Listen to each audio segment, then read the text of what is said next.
함께 하나님 말씀을 같이 읽도록 하겠습니다. 시작. 만군의 여호와가 이르노라. 보라, 용광로 불같은 하늘이 이르리니 교만한 자와 악을 행하는 자는 다 지푸라기가 될 것이라. 그 이르는 날에 그들을 살라 그 뿌리와 가지를 남기지 아니할 것이로되 내 이름을 경외하는 너희에게는 공로내가 떠올라서 치료하는 광선을 비추리니 너희가 나가서 외양간에서 나온 송아지같이 되리라. 또 너희가 악인을 밟을 것이니 그들이 내가 정한 날에 너희 발바닥 밑에 저와 같으리라. 만군의 여호와의 말이니라. 너희는 내가 호렙산에서 온 이스라엘을 위하여 내 종 모세에게 명령한 법 곧 율례와 법도를 기억하라. 보라, 여호와의 크고 두려운 날이 이르기 전에 내가 선자 엘리야를 너희에게 보내리니 그가 아버지의 마음을 자녀에게로 돌이키게 하고 자녀들의 마음을 그들의 아버지에게로 돌이키게 하리라.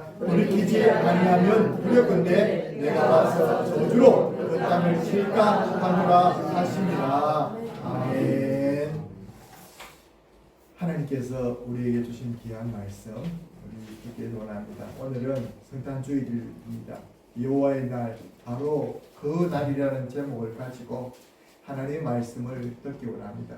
여러분, 하나님께서 구약 성경에, 오늘 성경은 특별한 성경입니다. 말라기서라는 성경인데요. 이 말라기서는 성경의, 구약 성경의 마지막 성경입니다. 이 성경이 이후로 400년 동안에 하나님의 계시의 말씀과 선지자들의 활동이 없었습니다. 하나님의 침묵인 것이죠. 여러분, 사람이 관계가 있는데, 항상 같이 있는데 말하지 않는다는 것은 엄청 어려운 것입니다. 부부 사이에도 냉전하게 있을 때 말하지 않으면 아주 모든 사람들이 어렵죠. 직장에도 그럴 거예요. 하나님의 말씀이 끊어진 그때 얼마나 백성들의 마음속에 압박했습니까? 늘 말씀을 듣던 사람들은 아니었지만 그 말씀을 듣기를 상상했는데, 오늘 그 마지막 말씀이, 오늘 이 말씀 말라기서 4장의 말씀입니다. 말라기서 4장에서는 하나님의 날, 바로 그날이 올 것인데 그날에 어떤 날이 될 것인가에 대해서 말씀해주고 있습니다. 그날이 어떤 날이었습니까? 오늘 본문에 보니까 용광로 같은 불이 임하는 날이라 말하고 있습니다. 용광로 같은 불이 임하는 날, 하나님의 심판의 날이라는 것이죠. 그리고 모든 것이 지푸라기처럼 다 불태워져 없을 것이라고 말하고 있습니다. 예수님께서 말씀하셨습니다. 마지막 심판은 하나님께서도 막 불심판이 될 것을 말하고 있습니다. 마지막 심판은 불심판이다. 불로 태워져서 남지 않을 것이 무엇이겠습니까? 아무리 좋다고 여러분 생각하는 비싼 금도 다 불타서 사라질 것이 아니겠습니까? 우리가 늘 장례식에 한 번씩 가보면 우리 인생의 허무함을 많이 느끼지 않습니까? 분명 그 갈 때는 형체가 또 있었는데 거기에 화장터에 가고 오면 아무것도 없지 않습니까? 그게 우리 인생이라는 것입니다. 근데 하나님께서 마지막 때 심판 가운데서도 불로 여호와의 그날에 불심판, 영광로 같은 불심판을 내리실 것을 말씀하고 있습니다. 이 불심판을 우리 중에 한 사람도 받는 사람이 없기를 주의 이름으로 축원합니다. 그럼 이 불심판은 누구에게 내리냐? 교만한 자와 악인에게 내린다 그랬습니다. 교만한 자와 악인은 두 단어가 동일하게 갈 수밖에 없습니다. 교만하기 때문에 악한 일을 행하는 것입니다. 교만하기 때문에 말씀을 듣지 않는 것입니다. 그런데 하나님 백성들은 교만에서 벗어납니까? 그렇지 않더라고요. 하나님 예수를 믿어도 이 교만에 죄에 빠진 사람은 말씀을 안 들었습니다. 말씀이 들어오지가 않습니다. 도무지. 그리고 교만을 가진 사람은 항상 비교합니다. 자신과 남을 비교하고 또 상대방끼리도 비교합니다. 비교시 가운데 어디랍니까? 원망하시오. 원망과 불평에 빠집니다. 그 모든 것이 어디에서 나옵니까? 교만의 죄입니다. 에덴 동산에서 하와를 자극한 것이 무엇입니까? 네가 이것을 먹는 날에는 네 눈이 밝아져서 뭐처럼 된다고요? 하나님처럼 된다고. 교만이었습니다. 우리의 교만을 탁 자극해 주기만 하면 우리는 정말 지가 뭣도 모르고 올라가는 거예요. 자기 옛날 수준을 모르고 자기의 처지를 잘 모르고 그렇게 되는 거죠. 바로 그날에는 이 교만한 자들이 바로 하나님 앞에 심판을 받게 된다고 있습니다. 그러므로 주 앞에서 늘 겸손하도록 자기를 낮추시는 복된 성도들이 되시기를 주의 이름으로 축원합니다. 예수님께서도 자신이 하나님께서도 자신이 낮추어서 말 위에 되는데 우리가 낮아질 것이 못 낮아질 것이 있겠습니까? 항상 자기를 낮추는 자에게 은혜가 임할 줄로 믿습니다. 교만하니까 또 어떻습니까? 악을 행하죠. 악을 행하는 사람도 심판을 받을 것이라 했습니다. 하나님께서 그들을 심판하시겠다 말하고 있습니다. 마지막 때 이 악인에 대해서 우상 숭배자 어떤 악인들이 많겠지만 그 악인 가운데 가장 큰 악인은 바로 예수님을 안 믿는 사람인 줄 믿습니다. 복음을 듣기를 거부하는 사람들이 가장 악한 사람들입니다.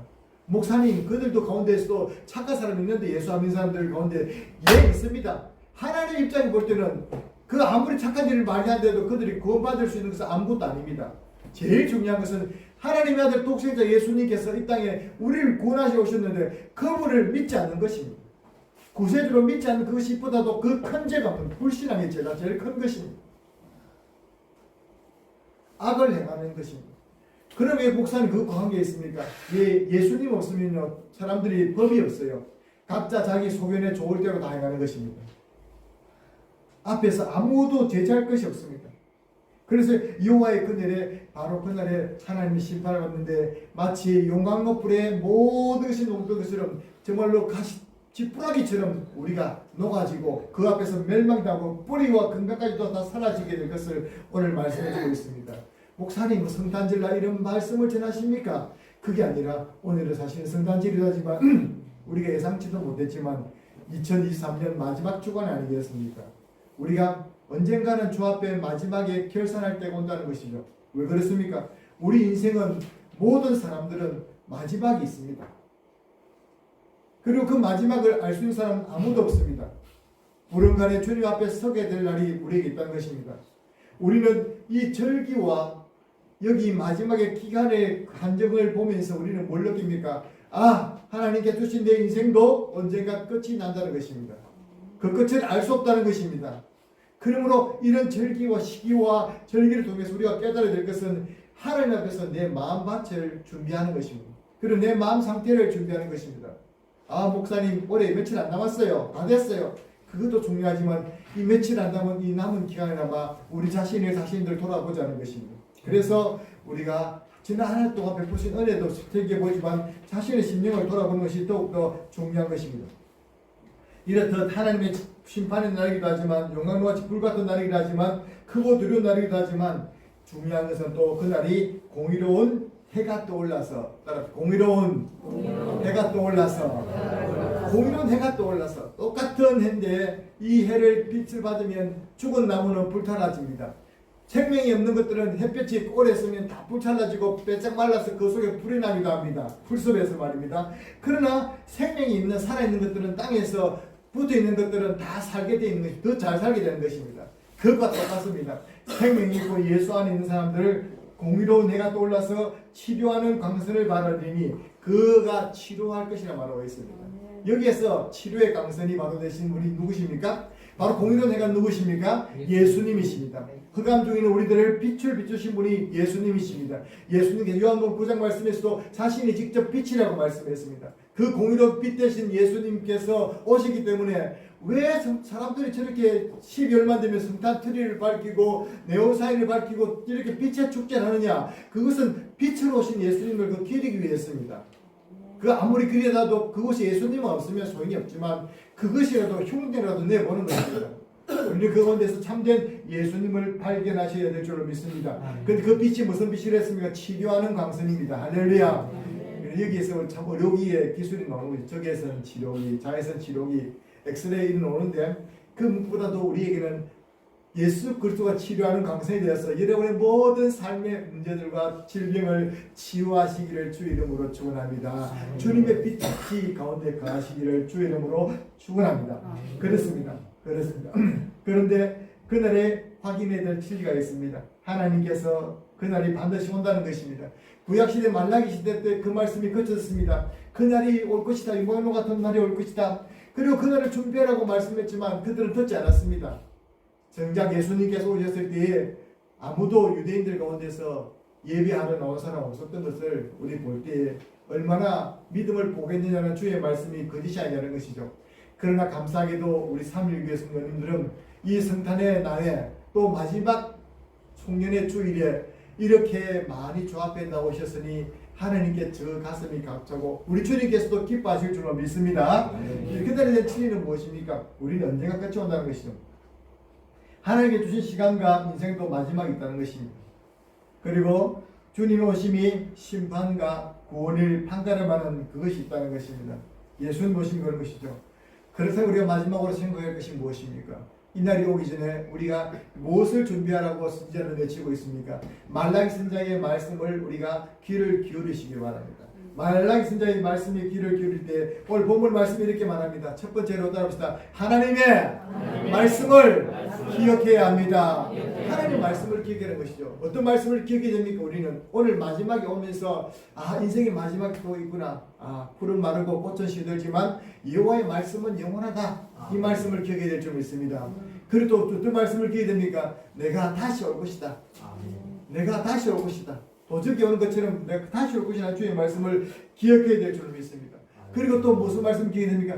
나와 함께 하시는 임마누엘의 약속의 말씀을 기억해야 될 줄 믿습니다. 우리가 이 말씀을 기억하자는 것이죠. 하나님의 말씀을 기억하며 여호와를 경외하는 사람에게 하나님이 은혜를 주십니다. 여호와를 경외하는 사람들에게서 결국 나타나는 게 뭐냐면 여호와를 경외하는 것은 세 가지 모습으로 나타날 수 있습니다. 첫 번째 뭡니까? 따라합시다. 하나님의 말씀을 듣습니다. 하나님의 말씀을 듣는다는 것입니다. 그냥 귀로만 듣고 내 귀가 청각 이상이 없어서 들리는 것이 아니라 육신의 귀로만 듣는 것이 아니라 내 마음으로 듣는 것입니다. 하나님 말씀을 내 영으로 듣는 것입니다. 내가 영으로 들어야만 내가 살아날 수가 있습니다. 육신의 말만 들어가지고 내 영혼이 살 수가 없습니다. 오늘 이 항해철 말씀이 항해철 목사가 말을 전하고 있지만 여러분 하나님 말씀으로 들으시고 이 말씀을 여러분 영혼에 새겨넣을 수 있기를 주의 이름으로 축원합니다. 여호와를 경외하는 것은 두 번째 특징은 따라 하나님의 말씀을 마음에 새깁니다. 마음에 새깁니다. 그것이 말씀을 새기는 방법이 여호와의 말씀을 주야로 묵상하는 것입니다. 여호와의 말씀을 읽는 것입니다. 결국 성경에서 가장 요점은 무엇입니까? 요한계시록 1장 말씀에도 이 계시의 말씀을 기록된 것을 듣고 읽고 그 가운데 기록된 것을 지키는 자가 복이 있다는 말씀이고 시편 1편의 말씀에도 여호와의 말씀을 주야로 묵상하는 자가 복이 있다고 말하는 것입니다. 그렇다면 우리는 가장 복받는 비결을 알고 있는 것입니다. 하나님의 말씀을 내 마음에 새기는 그 사람은 여호와를 경외하는 사람입니다. 여호와를 경외하는 사람의 세 번째 특징은 무엇이냐면 따라합시다. 하나님의 존재를 무겁게 여깁니다. 하나님의 존재를 무겁게 여길 수 있는 사람, 우리 하나님과 관계된 모든 것들을 무겁게 여길 수 있는 사람, 예배를 소중히 여기고 교회를 사랑하며 하나님 말씀을 무겁게 받을 수 있는 사람들 되시기 바랍니다. 가벼움이 지나친 지극히 존재의 가벼움이 판을 치는 세상 속에서 우리가 무게의 중심이 없는 것처럼 보이는 세상에서 하나님의 말씀이 여러분의 삶의 무게의 중심이 되셔야만이 이 땅에 흔들리지 않을 줄로 믿습니다. 어디가 참으로 내가 일주일 동안 어디를 돌리는 것처럼 보이지만 마치 고무줄 끝에 달린 돌을 돌리면 멀리 가는 것처럼 보이지만 그러나 결국 그 돌을 끌어당기며 오는 것처럼 내 삶의 중심의 추가 주님의 말씀에 붙들려 있어야 될 줄로 믿습니다. 그래야 언제가 돌아오는 것입니다. 그 말씀을 둔다는 것입니다. 그리고 돌아갑시다. 세 번째, 하나님을 경외하는 것은 말씀을 살아내는 것이다. 말씀대로 살아내는 것입니다. 말씀을 내 마음속에 새기까지 했지만 그것이 내 육신까지 전달되어지고 내 손과 발에 전달되어지고 내 몸에 전달되어지고 그래서 말씀대로 사라지는 것입니다. 오늘 여러분들이 말씀대로 살아가기 위해서 그 어떤 일 가운데서도 이 자리에 달려나온 줄로 믿습니다. 그렇듯이 이 예배뿐 아니라 예배만 내 삶을 사는 것이 아니라 여러분 삶의 모든 이거에 내가 살아내는 것입니다. 그 살아내는 것의 특징이 무엇입니까? 오늘 본문에 특별히 이렇게 말하고 있습니다. 마음을 변화시키라 말하고 있습니다. 아비의 마음을 아들에게로 잃어버린 아들의 마음을 아비에게로 돌이키게 하는 것이 바로 하나님께서 마지막 선지자 세례 요한을 보내셔서 해야 되는 일이라고 말하고 있습니다. 바로 말해서 회개하는 것입니다. 회개함으로 여러분 우리가 2022년 마지막 하루하루를 살아갈 수 있기를 주의 이름으로 축원합니다. 회개함으로 주님 오심을 준비할 수 있기를 주의 이름으로 축원합니다. 목사님 그 회개 그거 한 번만 하면 되는 거 아닙니까? 구원파는 이렇게 말합니다. 그런데 구원파가 곳곳에 판을 치고 있어요. 우리가 참으로 여름당에는 구원파 교회가 조그마한 교회였는데 이 교회를 크게 덕실 지어가지고 이제 교회 완성을 하고 오겠습니다. 보면서 우리 어른 노인 어르신들은 저것도 아무것도 모르는데 저서 뭐 준다 그 뭐 다 달려갔긴데 마음 속이 아파요. 구원파의 교리 중에 가장 큰 교리는 한번 구원받으면 어떤 죄를 지어도 된다는 것입니다. 여러분 그 말은 무슨 말이냐면 한 번 옷을 샀으면 죽을 때까지 안 빨고 그냥 산다는 것입니다. 그런 사람 봤습니까? 아니죠. 옷이 밖에 놔둬도 더러워져서 없애고 요즘에는 하도 옷을 깨끗하게 위해서 탈취제를 해가지고 막 몸냄새를 없지 않습니까? 그렇게 하지 않으면 어떻게 됩니까? 냄새 나고 더럽고 춥지 않습니까? 옷이라고 해서 늘 빨아들이는 것처럼 우리의 받은 구원과 믿음도 날마다 회개함으로 새롭게 되어야 되고 우리의 세마포도 새롭게 되어야 되는데 바로 회개함으로 새롭게 되는 것입니다. 이 연말에 여러분의 삶을 한번 돌이켜보시면서 혹 내 삶 가운데 끼인 때, 오래 묵은 때들의 모든 것들을 다 해결을 받을 수 있기를 주의 이름으로 축원합니다. 회개하면서 준비하는 것입니다. 그리고 마음으로 돌이키는 것인데 이 마음의 가장 중요한 것은 따라합시다. 용서입니다. 용서. 내가 아무리 살아도 저 인간만큼은 용서를 안 된다는 사람이 우리 삶에 있을 수 있습니다. 여러분 그런 사람이 있을 수 있지만은 그런 사람을 계속 내가 품고 있으면 안 됩니다. 2023년이 가기 전에 특별히 이 오늘 성탄주일에 여러분이 용서치 못한 그 사람을 마음으로 먼저 용서하시기를 주의 이름으로 축원합니다. 그리고 그 마음을 주님 앞에 맡기시기를 주의 이름으로 축원합니다. 그렇습니다. 용서 못하면 안 돼요. 왜냐하면 우리 예수님께서 이 땅에 오신 이유가 우리를 죄를 용서하시기 위해서 오셨거든요.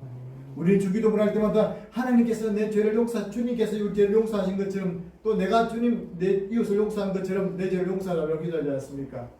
내가 주님 앞에 용서를 받은 사람인데 용서하지 않으면 어떻습니까? 1만 달란트 빚진 사람이 그 탕감 먹고 나서 100대는 빚진 자에게 돈 내놔라고 하던 그 사람처럼 우리가 옹졸하게 굴지 말고 이 해가 다 가기 전에 용서로서 주님의 바로 그날에 오기 전에 우리가 성탄을 준비할 수고 또 성탄의 선물로 주님께 드려질 수 있기를 주의 이름으로 축원합니다. 여러분 성탄을 맞은 여러분들 마음속을 살펴보십시오. 우리 하나님 음성의 귀를 기울여 보십시오. 주님이 오심에 기쁨과 감사가 있습니까? 아니면 무관심과 그냥 부담입니까? 진정한 예배자로서 또 우리가 하나님 말씀 앞에 반응하는 사람으로서 하나님께 큰 영광 돌릴 수 있는 우리 모든 성도들이 되시기를 주님의 이름으로 축원합니다. 예. 함께 기도드리겠습니다. 오늘도 주님께서 우리에게 찾아와 주셔서 말씀으로 동행해 주시니 고맙고 감사합니다. 진정 우리는 약하지만 우리는 주님께서 하나님과 원수가 되었지만 이 원수된 우리들을 하나님께서 그저 보지 아니하시고 사랑하셔서 독생자 예수님을 보내주셨고 우리가 주님께서 그 갚지 못할 죄의 짐을 지고 영원한 지옥으로 갈 수밖에 없었는데 그 가운데 빠져가는 저희들에게 그 죄의 짐을 죄의 빚을 다 탕감해 주심으로 용서해 주셔서 오늘 이 자리에 저희들이 나와서 하나님 자녀 되게 하시니 감사드리옵나이다. 아버지 오늘도 주님 그날을 약속하며 그날을 부르셨던 말라기 선지자의 외침을 듣는 듯합니다. 그날이 올 때에 크고 두려운 날이 되고 그날의 영광과 같이 하나님의 심판이 임하게 될 때인데 주여 우리 각자가 그날에 오기 전에 준비하라는 말씀을 알고 이 기간이 끝나는 이 연말에 하나님 저희들이 준비할 수 있는 저희가 하시고 특별히 주님의 성탄의 첫 번째 성탄의 예배자가 아무도 없었고 말이 없었다는 것을 알면서 마지막 때 주님 오실 그때 우리는 어떤 자세로 주님을 맞이할까 준비하는 우리 모두가 되게 도와주시옵소서. 우리 성도들의 마음을 살펴봐 주시옵소서. 성도들의 삶을 살펴주시옵소서.